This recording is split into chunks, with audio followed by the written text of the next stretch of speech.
زمانہ جاہلیت میں، پہلے زمانے میں عورت اپنی بناؤ کر کے اپنی زیب و زینت کے ساتھ باہر نکلتے تھے۔ اللہ تعالیٰ مسلمان کی عورت کو اسی کو یاد دلا رہے ہیں، زمانہ جاہلیت کی عورت کی طرح باہر مت نکلو، اپنی بناؤ کر کے، اپنی خوبصورتی کر کے، اپنے زیب و زینت کے ساتھ۔ ہمارے عورت کرتے نہیں کرتے؟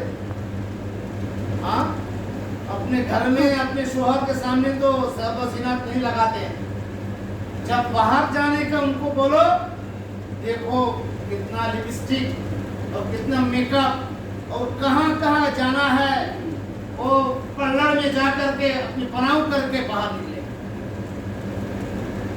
حالانکہ اللہ نے 1400 سال پہلے یہ بین کر دیا، اور اس لفظ کو کیا بتایا؟ وَقَرْنَ فِي بُيُوتِكُنَّ وَلَا تَبَرَّجْنَ تَبَرُّجَ الْجَاهِلِيَّةِ الْأُولَى۔ جاہلیت الاولیٰ یعنی یہ کام کس کا ہے؟ یہ جہالت کے پہلے زمانے میں جو جہالت تھا، وہ جہالت کے کام ہے۔ یہ کوئی شرافت، کوئی شریف آدمی کا کام۔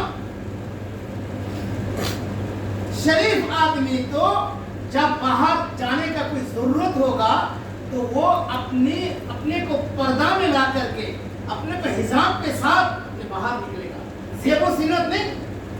اس لیے باہر جب عورت جائے گی تو وہ خوشبو بھی مت استعمال کرے گا، اپنے آواز کو بھی پست کرے گا، اس کا آواز بھی یہ پردہ ہے، اس کا کپڑا بھی پردہ ہے، اس کا کپڑا بھی کہاں اس کو سکھانے کے لیے باہر دینا ہے تو ایسا جگہ دینا جہاں کوئی باہر کے مرد کا نظر نہیں آتا۔ کیوں؟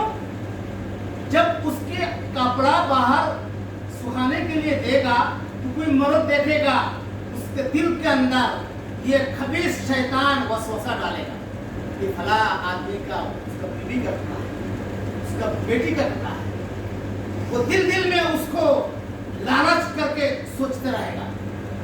یہ انسانی طبیعت ہے، یہ فطرت ہے، یہ فطرتی انسان ہے۔ یہ عورت کے اندر اللہ نے اتنا کشش دیا ہے، جس کشش کی وجہ سے اس کے کپڑا کے اندر بھی مرد کی نظر پڑتا ہے، اس لیے اس کا کپڑا بھی پڑتا ہے، اور وہ عورت اپنے سر کھول کر کے، اپنے بدن کھول کر کے، اپنی چھتری کھول کر کے اگر باہر نکلے گا تو یہ کیا ہوگا؟ اس سے امت کیا پائے گا؟ اس سے اس عورت کے پیٹ میں جو لڑکا جنم لے گا وہ کیا نکلے گا؟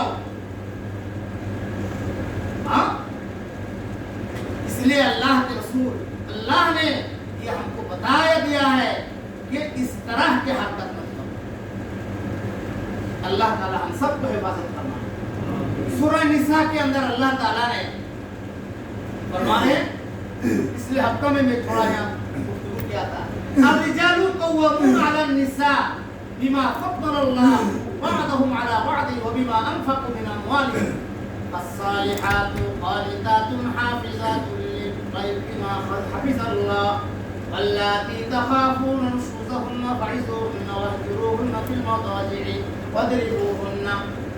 یا لمبا آیت اللہ نے یہاں پر مرد اور عورت کو بتایا، مرد کیا ہے، کیسا ہے، عورت کیسا ہے۔ الرجال قوامون علی النساء، اللہ نے مرد کو حاکم بنایا عورت پر۔ دونوں میں بڑے کون ہیں؟ مرد۔ عورت اس کے ماتحت ہے، عورت اپنے شوہر کے باتوں کے اوپر چلے گا، نہ کہ شوہر اپنے بیوی کے بات کے اوپر چلے گا۔ امیر ہے مرد، عورت نہیں۔ اس کے بعد اللہ تعالیٰ دو لفظ بتایا، مرد کو کیوں میں نے حاکم بنایا۔ الرجال قوامون علی النساء بما فضل اللہ بعضهم علی بعض۔ یہ اللہ کے دستور ہے، اللہ نے کسی کو کسی کے اوپر فوقیت دیتا ہے۔